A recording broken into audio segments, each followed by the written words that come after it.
Doing good. I'm going to get this recorded. So I've got video here and we've got noise here. So when we talk, we'll talk at that and at each other. I was going to say, do I need to talk at that? You don't really need to talk at that. Just talk at me and it's fine. So cheers. Long time no see. Cheers, man. It has been a minute, huh? I think it's funny. I think it's been like 15 years. And it's funny. I was talking to my wife just the other day and realised we were talking about stuff and your name came up and Haley goes, oh yeah, that's right, because Gorak was the first one of your mates that I met, because she used to work at the IGA that was just down the road from your house, like when you were in Baronia. Oh, no shit. Yeah, she was there, and it was like, I'd met her at her work, like it's when we first started dating, and you had like a party or something at your joint there, so we just went over there, and she's like, I think that night, Claw passed out and someone sticky taped him to a pole or something, or sticky taped someone, he sticky taped someone, I don't know, it was just chaotic night, but yeah, it was good fun. We had some parties, man. Oh, it was definitely a crazy world, wasn't it? It was, who was it, Ian? Yeah. Rolled the car. That's right. Like on the way there. Or like got there and then went out for a drive and then ended up upside down. Ian calls me and goes, I've run off the road, and we drive up the road and there's his vehicle coming on its roof. On its roof. And Claw's complaining about getting hit in the head with a bike because he was in the back of the car. But no, it was definitely a wild world. But I'm actually really stoked because this is, for people listening, this is new podcast going to be called Never Was, because I'm a Never Was that'll be talking to has-beens and still ours. So, it's just a chance to actually catch up with people that used to ride with and hang out with many, many years ago, and been reminiscing, been talking with my brother Pete a lot, because I don't know if you're on social media, but Pete's had his like 11th knee surgery, and sitting there talking about it, and I'm like, I remember how much fun. I didn't give a crap about the riding back then. It was just the hanging out and seeing people all the time. Definitely the hanging out, shit talking. The chaos, man. It's so good. And like, even with the down to everything happening, like, I look at stuff and I'm like, everyone's got families and kids and that sort of stuff, and I still occasionally hear from people, and people go, yeah, these people still riding, or this person hasn't been riding, or people like yourself getting into different things and that sort of stuff. And it's funny, like, I want to talk to everyone I possibly can, but I don't really care that much about BMX anymore. It's more about the people that were in BMX. So it's really cool. Like, I'm going to get straight to it, like, because you're doing Ninja Warrior stuff a bit these days, aren't you? Doing a bit of everything, but Ninja is right up there. Yeah, so. It's awesome. I was so stoked because I was watching, my kids are well into Ninja Warrior, and we're watching on TV, and came up and goes, Monkey Steve. And I saw the face, I'm like, I know that guy. It was like that. It was like that meme of Leonardo DiCaprio recognising something on TV. Point, like, what? And I got all stoked. I messaged her like, this is awesome, excited. And it's always so much cooler when you're watching something like that. You know people. Like when 100%. Remember back in the day, you'd watch like we'd go to all the BMX comps around Australia, and you'd be there. And when you knew 8 out of the people in the top 10, it was always just more exciting. And especially if you were shooting heaps of photos and stuff back in the day. It was just so good. So. That was my in. Yeah. I was never that good at riding, so I'm like, well, I'm going to shoot photos. Well, at least you had that. My in was, I used to drive Pete to places because he was either too broken or drunk to drive himself. So that was sort of my Either way it worked, right? Exactly right. So just to give everyone a bit of background, like I think I met you, I think I was probably 18, like just started riding BMX, and I think I might have met you at the shed. Maybe. I was going to say the shed was pretty like central for a lot of stuff. I think that was the place where everyone met back then. Like I knew a couple of the cranny guys who sort of low-key riders and that sort of stuff, but then the shed was when we started doing that, and then I think met you and then went to Knox Skate Park and that sort of stuff. You like I rode obviously Knox, grew up at Knox, like proper original Knox Bowl, and then every Sunday we'd just go to the shed and meet everyone, and like even people from far out of town would come to the shed on those Sunday nights just because those sessions were. I remember Andrew rad. Gull, he'd come over from Melton every time and that sort of stuff. And it was sort of the nexus point that everyone in Melbourne BMX would go to. It was bloody awesome, actually. It was a good time. So around the time when we sort of met, who were you mostly riding with back then? It's funny, blast from the past, like that's 22 years ago. Yeah. I don't expect you to remember everything. My memory's pretty shot. And now that I'm sober, I'm realising how much stuff like is just not there. Oh, I can imagine. Basically, a lot of the Knox crew, I think. Yeah. A lot of like Knox Dave, obviously. Yeah. a lot of the Lilydale crew at one point. Right, yeah, because Knox and Lilydale's not far from each other. I remember. When I worked at the bike shop in Lilydale. That's right. For a long time. I remember, yeah. What was that shop called again? Total BMX. Total BMX. That's it. Yeah. So I remember before I knew how to build wheels, I'd come out and see you to build my wheels and that sort of stuff. Like, but that was a long time ago. Well, yeah. I left school in '98. Yeah.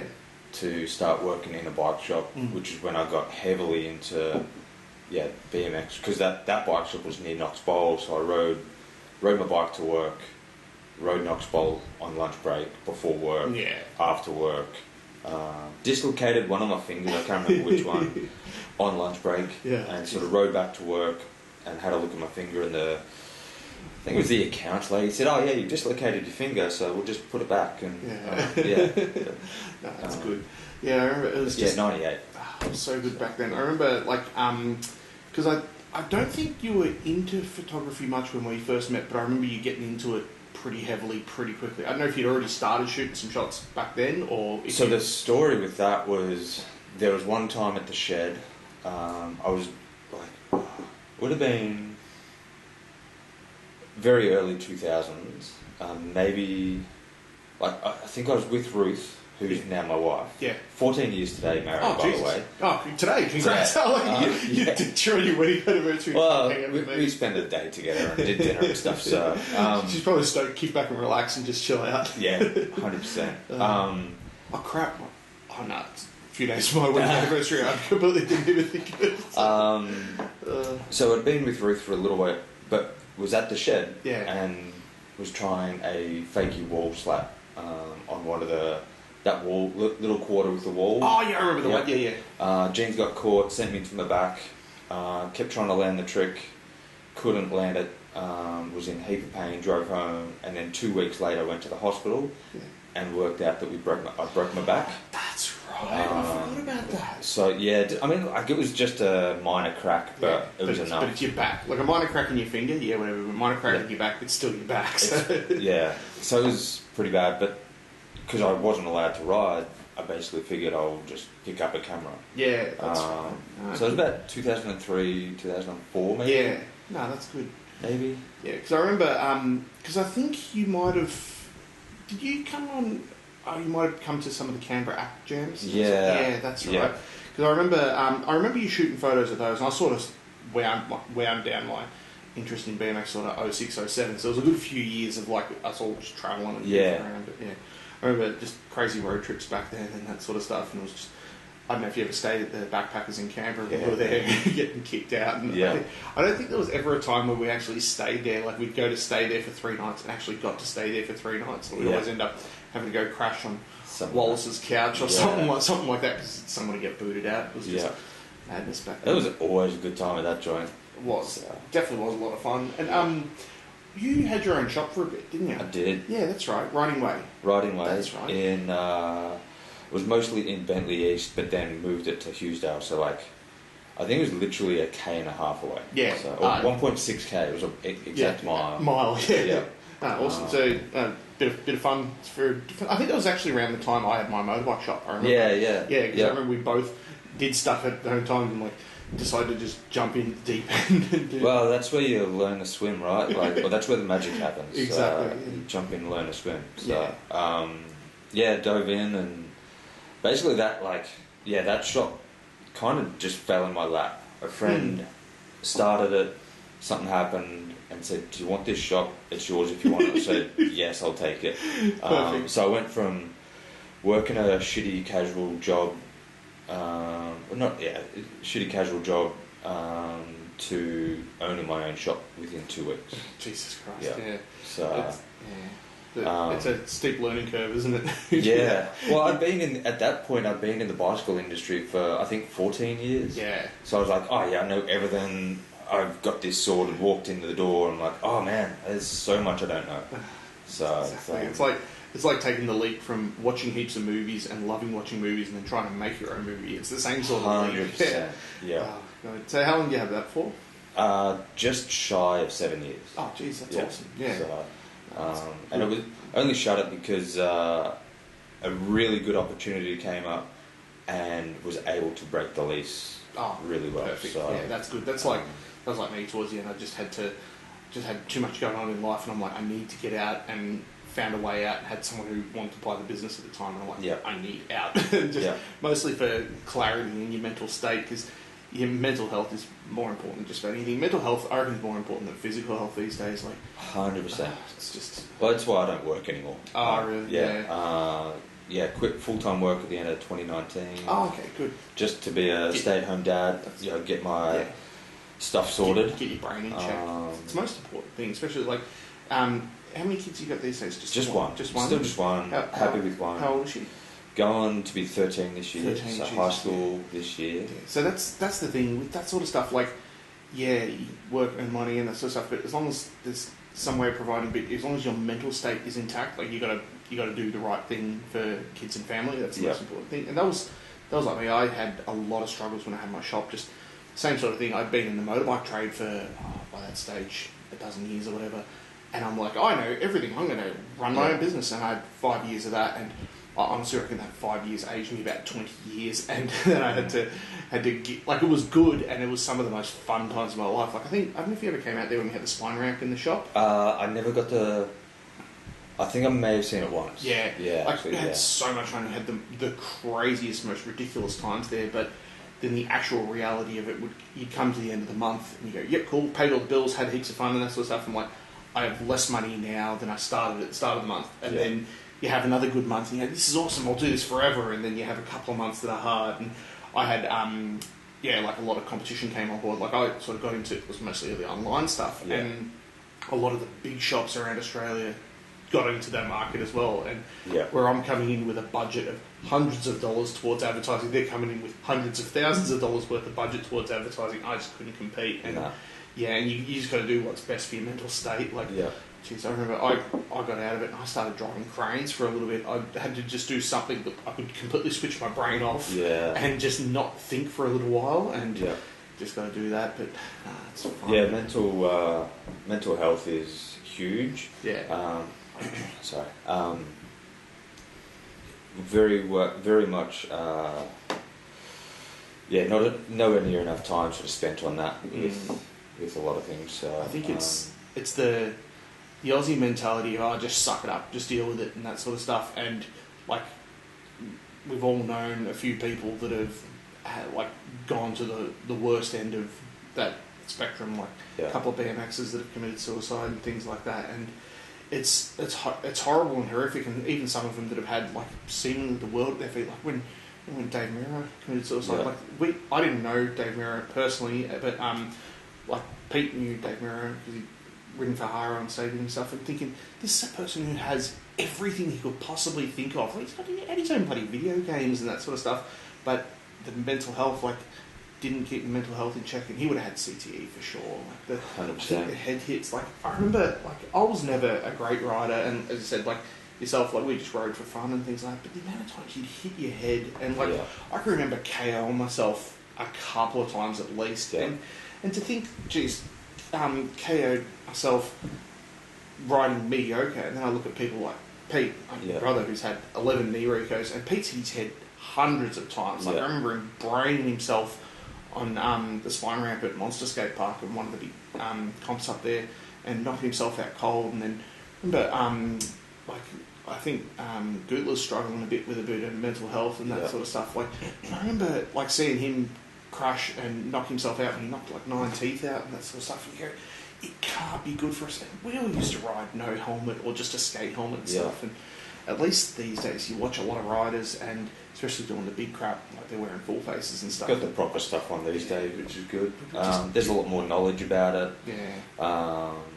It is a lot more open to speak about that stuff as well. Exactly, like you said, we were sort of just told to suck it up, princess, and keep on. But that's exactly right. Yeah, that's something I've worked on, and it was a big part of why I quit work at the end of 2019, why I quit booze at the end of 2019 as well. Yeah. So, no, without doing that, I would have been in that category of not being here anymore. So that sucks. I'm glad you got your crap together, because I was just lucky, man. Yeah.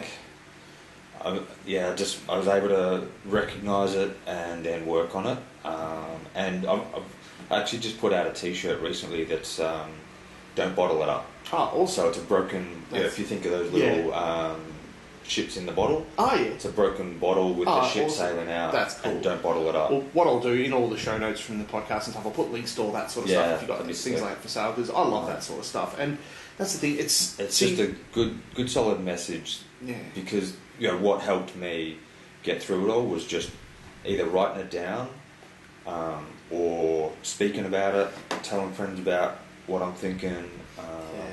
And having a chat with people, like having a good support network is such a huge part. But like we all know, like someone like a Dave Mirra or like Luke Weatherall and things like that, like people that we know that rode BMX that have done the worst and that sort of stuff. Like they have friends and that sort of stuff. Especially people like Dave Mirra. He's a big person.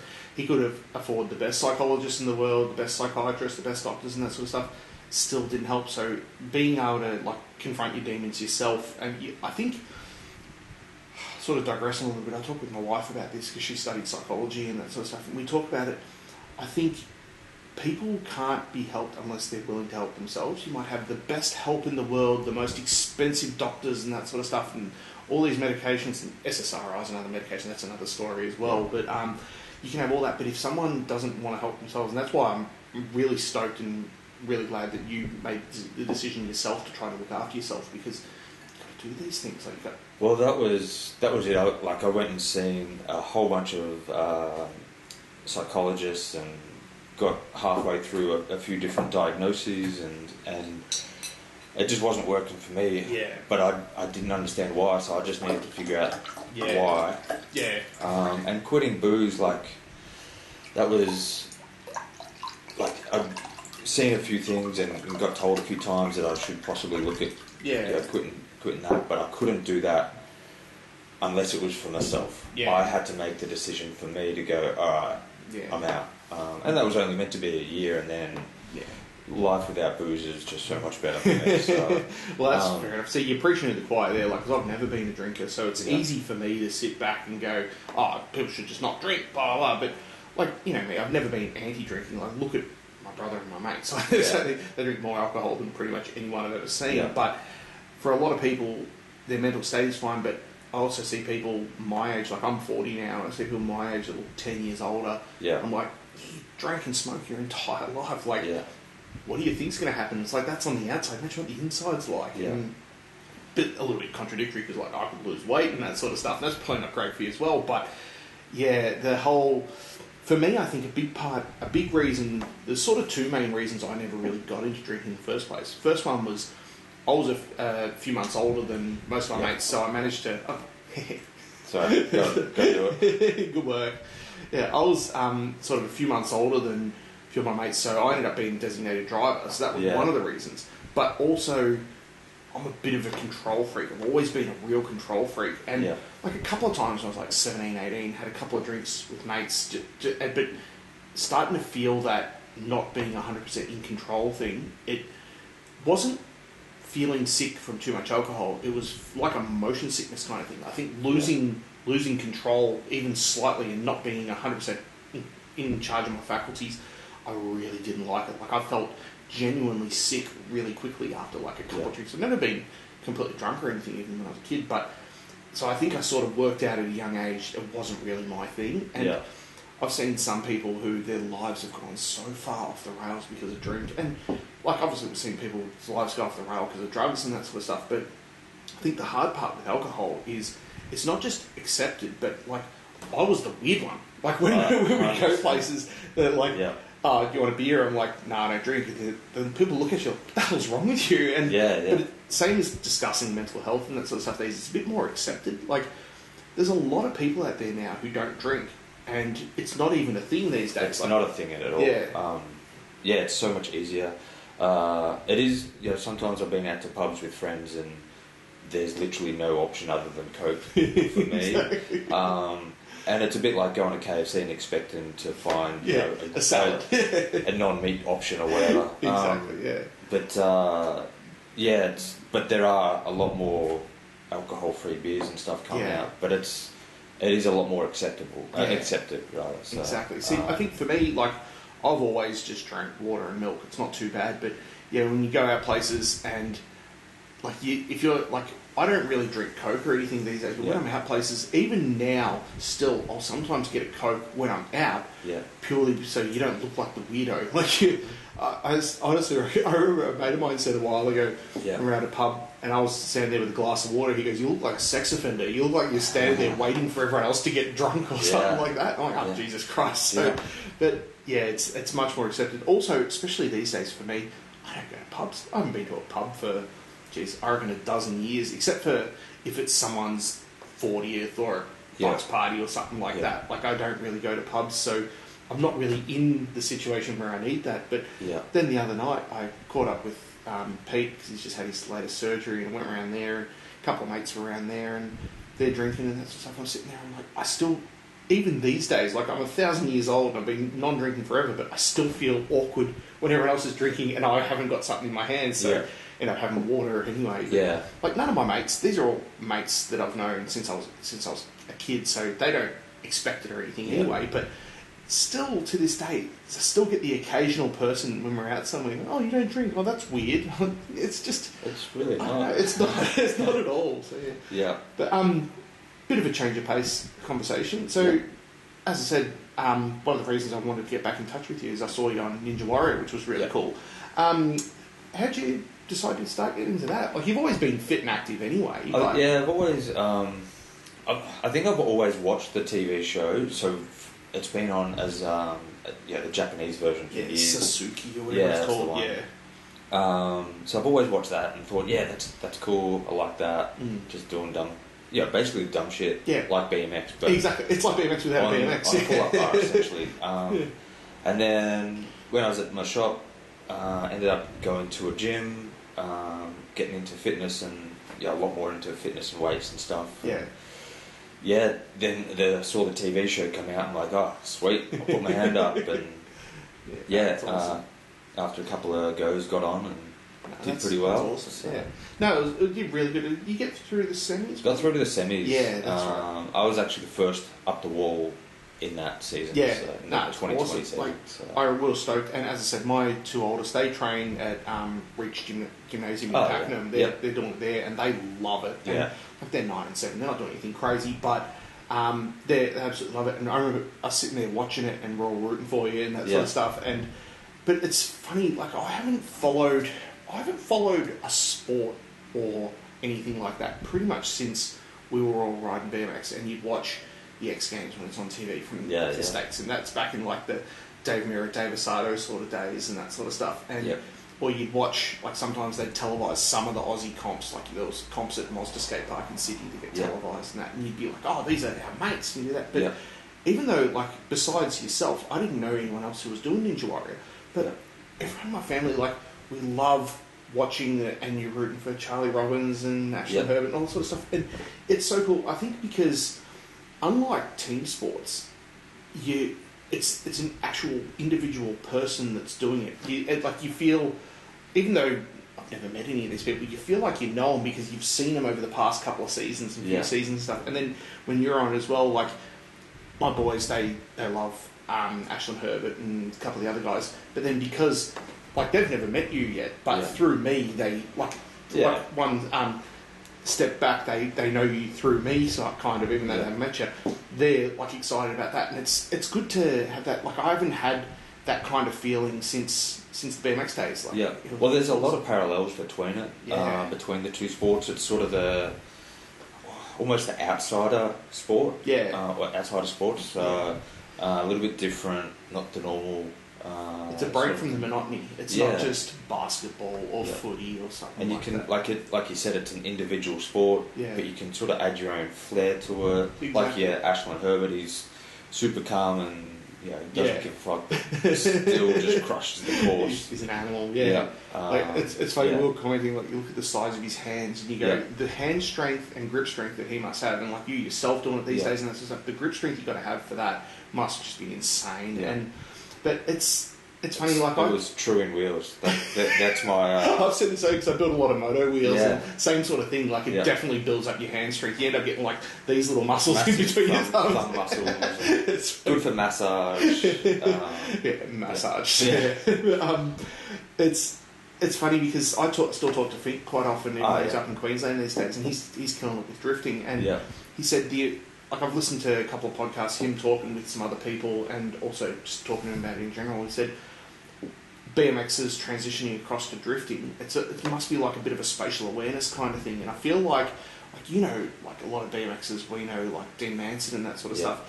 If people like that decide to get into Ninja Warrior, they'd have so much of a bigger head start getting into it than some guy that's worked in an office or some guy that's like a lot of sports athletes would probably have a head start over an ordinary person, but extreme sports athletes, it's a different kind of thing. Like there's a different mentality, and it's definitely that extreme sports, that action sports sort of stuff does blend very well to Ninja Warrior because you've got, like you said, the spatial awareness, but then you've also got I'll just fucking do it. That attitude of, I could do that and just go for it, and you sort of know where you're going. I think BMXers would have a lot of forearm strength from lifting up the bars, or bunny hop, or manual. Well, all the guys in our days, like, remember how heavy bikes were? I think you were one of the first people to start actually having a bit of a nice bike that was actually reasonably light. You were working in the trade and you had access to stuff, but I remember me and Pete and Mark Batson and stuff, all their bikes were like 20-something kilos. Well, one of the bikes I did some of the biggest stuff on was a DK SOB with... I remember SOBs, Yeah, man. So heavy frame. Yeah.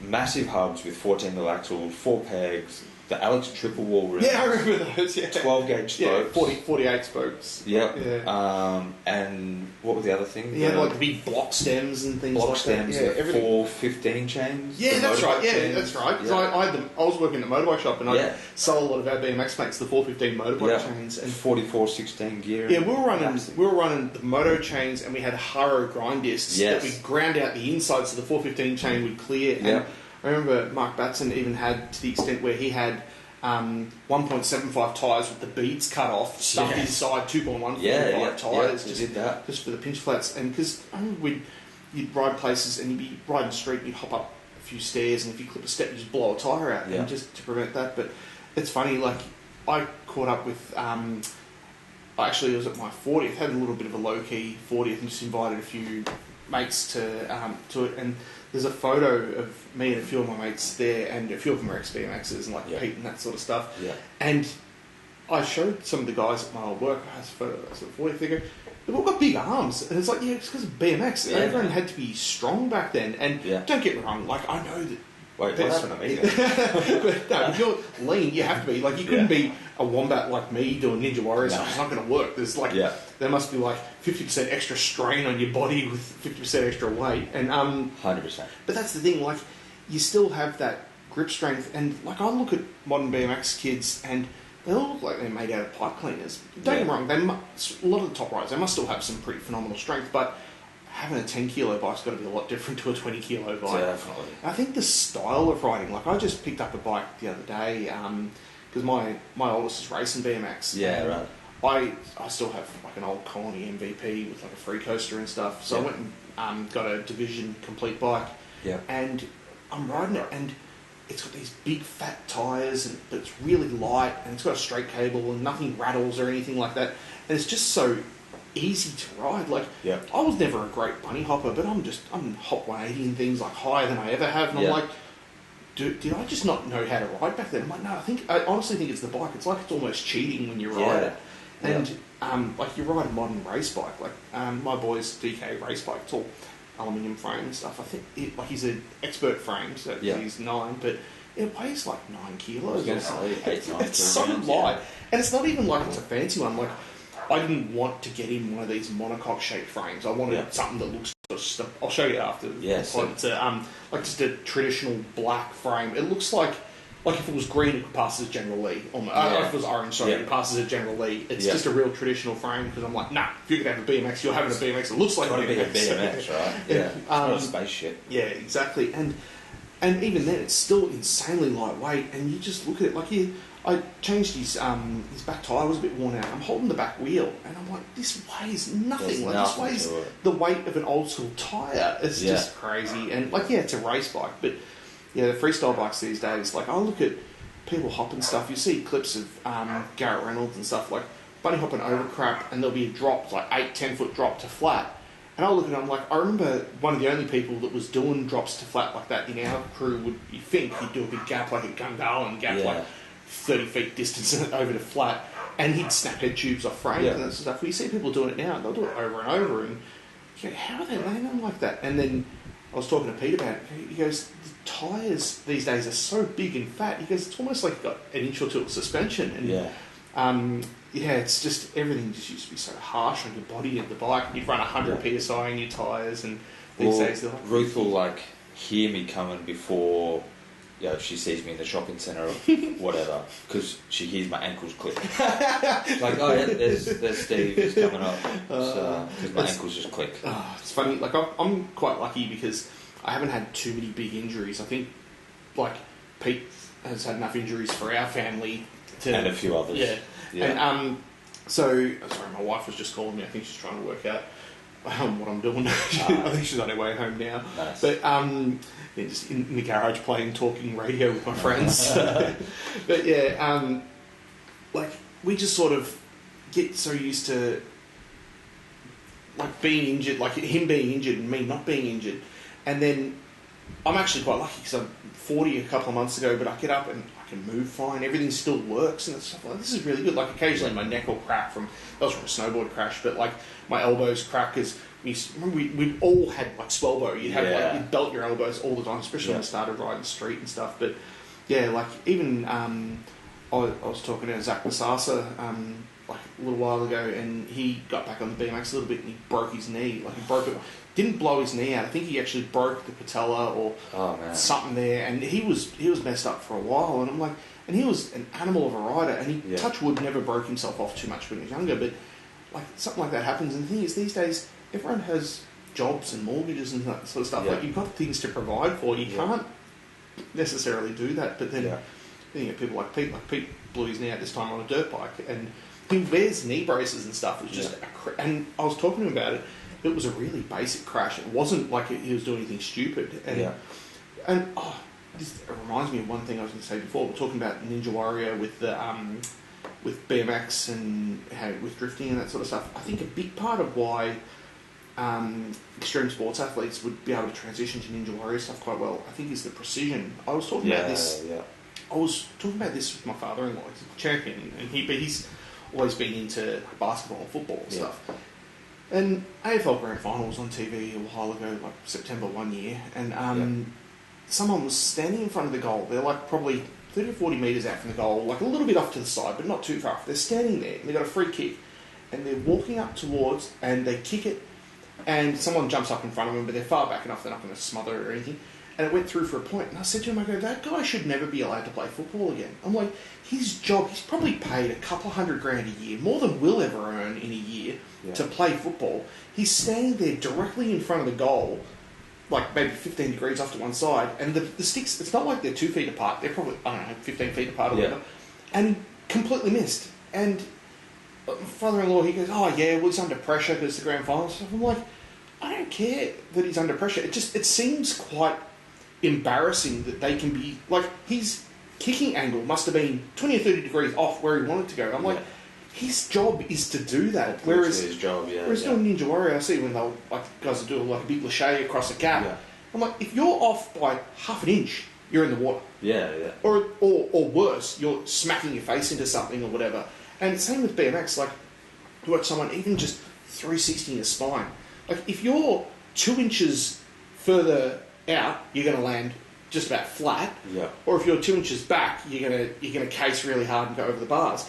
I think a big part of why extreme sports athletes are so much better is because of the precision you have to have. Because your balls are on the line with that sort of stuff. You've got to have that precision, and you've got to read it before it happens as well. So you've got to see that you're coming in short or whatever, or you're coming in too far. So you've got to adjust mid-air. Within 2 seconds or less, and you've got to adjust. And So there's a huge amount of precision in it. Exactly. Doing a lache, one of the, talking about my Ninja Warrior on the TV show, the second last obstacle was a lache between two swinging grips. Yeah. So I had to hold two things that were, I'm going to say, probably 2 feet apart. Yeah. And then lache to another set that were also that far apart, and 3 meters in between. So you've got to have that precision and be able to have the peripheral. Yeah. And factor in something going slightly wonky as well. Correct. And I think... sorry to interrupt. I always, because of that sort of stuff, when I had my shop, would recommend every single parent gets their kid a BMX. Yeah. Because it gives them a lot more spatial awareness. Yeah. Which not only equates to, being good at BMX and being good at riding bikes, it means they're going to be better drivers. They're going to be better, when they're going to school. Yeah. In the shopping centre, if they're walking to the shops, they're going to know someone's behind them, and they're in the way. They're going to just be so much more aware. Aware of their surroundings. And I think it's huge. Definitely, it's a big part. And I don't know. I feel like I think I showed you just before we came over. We just put floorboards through the house. We used to have tiles, and I didn't like the tiles anyway. We've been here 10 years, and we wanted to change the tiles when we first moved in anyway. But the tiles were chipped in certain places, and walls were chipped in certain places because my boys, from a really young age, I probably shouldn't do this, but I've always let them ride their balance bikes around inside the house, and they always had ride-on toys. And I got videos of my oldest when he was 18 months old, coming into the kitchen. They used to sort of open plan loops around the kitchen. Coming into the kitchen on his plastic trike and doing big drift 180s and parking against the wall and that sort of stuff. But then I watch him racing now. He's 9. He's racing in 10 boys, and he's doing quite well. He came second yesterday at a race over at Park Orchards. Nice. He'd never ridden Park Orchards before, and he came second there and stuff. But you watch his spatial awareness. You see some kids go into a corner and they're not aware of what's happening, but he knew exactly where everyone else was, and he could hold his line, have his elbow out, people can't get past. And that's just in BMX, but same sort of thing. He went go-karting with some of his school friends, and his spatial awareness is so much higher. And I watch him booting around in the house on little ride-on toys, not so much now, they're getting a bit big, and they boot past the corner of the table, and their heads would miss the table by half an inch every single time, and that sort of stuff. But then what would happen? Their cousins would come over, or some friends would come over and be having a play, and they were the ones who would hit their heads on things, because they're not most parents aren't idiots and wouldn't let their kids ride the stuff around inside the house. They're just not used to it. Idiot, or just more but more open. I think because growing up, I was sort of allowed to me and Pete were allowed to basically do whatever we want in the backyard. We had a big backyard growing up, and we'd build BMX jumps in the backyard, and we'd ride our dirt bikes. And I remember my old man built me a go-kart with a little motorbike motor in it when I was 3 or 4 years old. And I was blasting laps around the house over and over until it ran out of fuel. Then I'd sit there souping until Dad put more fuel in it. And you learn all this stuff, and it's the same sort of thing in every world. Doing Ninja Warrior stuff, you can't have someone who goes, I saw it on TV, that's awesome, do it 3 times and go, I'm going to go enter. It takes hundreds and hundreds of hours of practice to be able to do it. And you've got to, I guess that practice builds up the ability to make those quick changes on the fly when something goes wrong. Yeah. No, it's really, really cool. Yeah, you've got a backlog of experience to work off. So, so you're still doing much of the ninja stuff? So, about 4 months ago now, I kind of had an accident and wrecked my hand. Ah, crap. So, talking about doing heaps of dumb stuff, I was washing the dishes and ended up slicing through 2 tendons on my pinky and a tendon and a half on my right ring finger. Oh, gross. So, I can't straighten it properly anymore. Oh, yeah, I see, I had my first training session on Friday, and I've lost so much strength. Yeah. But, so still keen for it, but it's just going to be a different... Yeah. It'll be a bit of a transitional phase of trying to, are you going to be able to try and get some straightening from physio or anything? So I did 12 weeks rehab, and that's the best we could get. Oh, Jesus. So it's just cooked. Yeah. I did it well. Yeah. Good thing was I never felt any pain through all the rehab, through the actual accident. There was set it deep enough, it's past all the nerve endings. So never any pain. But it's just I've just got to work up the strength. But I will get all the strength in the tendons. But it's I won't have the range of movement. Well, you might have to like try and sort of do things in a different manner, and it's just going to be an adjustment. But like the first thing I did as soon as I got the go ahead to train again, first thing I did was a muscle up, made sure I still got them, and then we'll just get back into everything else. What's that military saying? I think it's like improvise, adapt, and overcome, or something like that. Like you might have to do something like that, like or even good example like Claw, like missing a couple of fingers, he has to hold his bars in a different way, and it's like I was talking to him the other day. He's riding mountain bikes these days, and he has to run 2 brakes on one side and that sort of stuff because he's got a custom brake. You got to set it up. Like I've known there was a guy who, when I was in the motorbike trade, guy raced motocross. He was an amputee, and he had his throttle on the left hand side, and he'd roll it forward. He had brakes and ran no clutch. And it's either sit at home sooking about not being able to do things, or just try something else. So it's awesome. Cool. Well, I don't know. Like I think we've covered a couple of different things, but it's actually been really fun so far. It has been. Well, I liked it.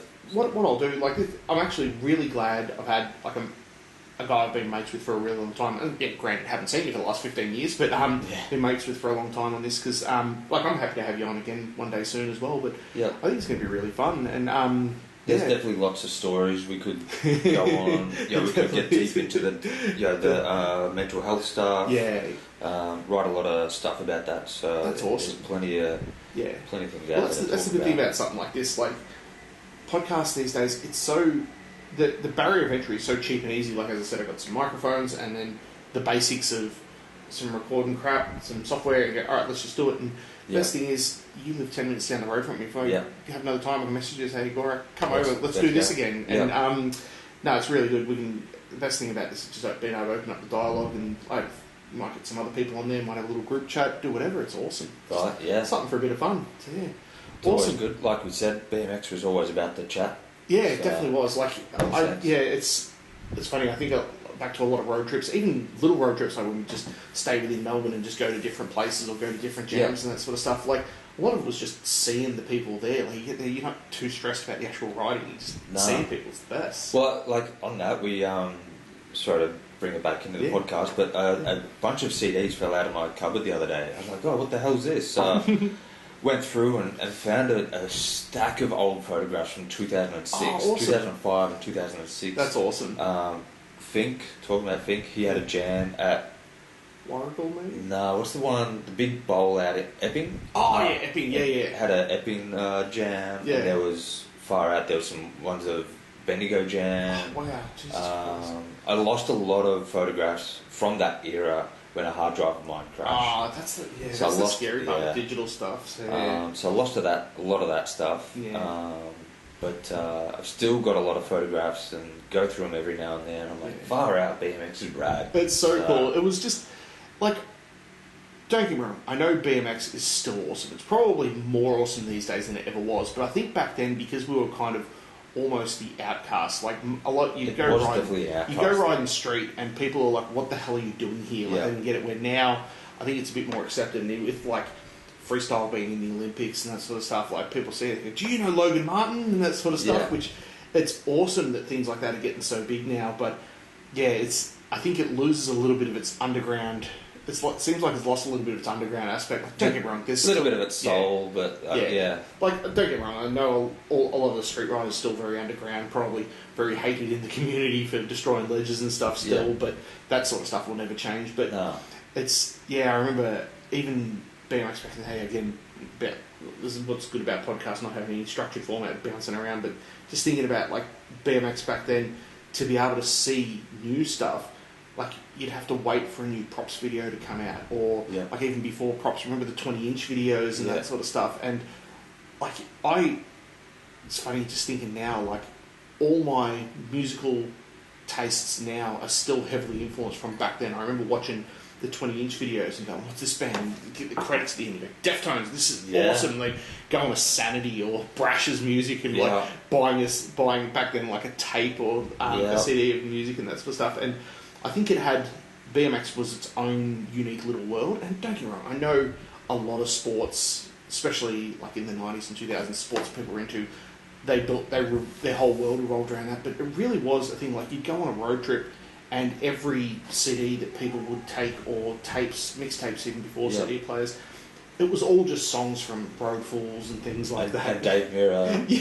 Exactly. Like, it's funny, like a Sublime song came on the radio the other day. I'm like, this was in Dave Mirra. Like, I like Sublime anyway, but I think I actually got into Sublime because when it was in Dave Mirra, Pro BMX, and it's a crazy thing. And I don't know, like, I hope, like talking about Ninja Warrior and that sort of stuff, I hope a lot of these smaller sports and that sort of stuff can become bigger as well, but like I feel like there'd have to be a bit of a tight-knit community amongst the ninja stuff. Like there's not that many Ninja Warrior gyms around and stuff.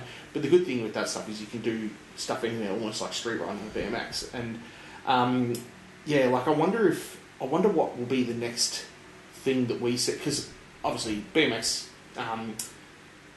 lifestyle was heavily influenced by the skater lifestyle back then. Like I remember skaters were the first ones with the VX 2000 cameras, skating along next to it to film. And I think BMX sort of emulated a bit of the skate style back then. But I wonder what will be the next thing to follow that. Like I know on Red Bull TV it has a lot of breakdancing, that sort of stuff. But I'm like, it's not my thing. But I know a lot of people are into it. Like, there's probably almost more people into that than there is BMX. Well, yeah, I definitely get into that. I get into all of that sort of stuff. Like I've got very narrow interests. I've done BMX, obviously photography and Ninja Warrior and stuff. They're my main things. Like if I go into it, I use the term balls deep. I go balls deep into it. But then I've got little interests in, obviously Ruth, she's a dancer. Yeah, so give me 2 seconds. Yeah, you're good. Let's get off that. So I just heard the wife and kids get home, so I don't want them to come in and interrupt when we're just finishing up. But little interest, but breakdancing's rad. The parkour stuff. It was similar sort of vibe. And I think also for you as well, because you're a real visual person too. You love photography and that sort of stuff. So things like you can appreciate different aspects of it, even if you're not necessarily completely into that particular thing. You can appreciate it. So, definitely, being able to watch a dancer and see the shapes, and they're very, like we were talking about precision with BMX, they've got to be very precise with their movement. Exactly, they've got to hit a certain spot. Exactly. It's awesome. It's really cool. Well, I don't know. Like we could probably talk for hours about this. We could. The kids are knocking on the door. They can wait. No, it's good. Well, Good. All right. Well, what a wonderful way to finish the podcast. Beautiful. Right. That was great. Been a pleasure hanging out with you, buddy. Man. Cheers. Sweet.